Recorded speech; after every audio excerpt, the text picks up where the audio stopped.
ଭଙ୍ଗା କୁଡ଼ିଆରେ ଝଟକ ସରକାରୀ ବ୍ୟବସ୍ଥା କାହା ପାଇଁ?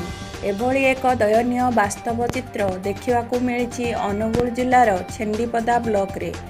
ଏହି ବ୍ଲକର ମାଛକୁଟା ଗ୍ରାମ ପଞ୍ଚାୟତର ପୋଡ଼ାପୋଡ଼ା ଗ୍ରାମରେ ବାସ କରନ୍ତି ଶ୍ରୀମତୀ ଝଟକ ନାୟକ।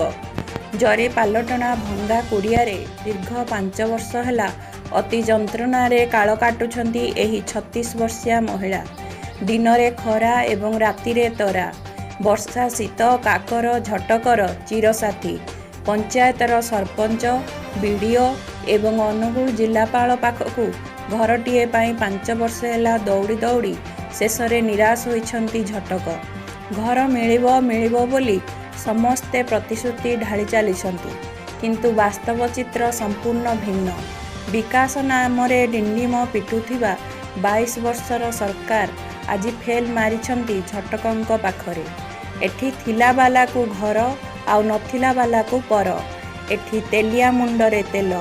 ଏବେ ଜନସାଧାରଣ ଆଲୋଚନା କରୁଛନ୍ତି ଯେ ଝଟକକୁ କେବେ ମିଳିବ ଘର ଆଉ କେବେ ଫେରିବ ତାର ସମ୍ପୂର୍ଣ୍ଣ ଦିନ। ବ୍ୟୁରୋ ରିପୋର୍ଟ, BTV, ଭୋକିଲା ପେଟ।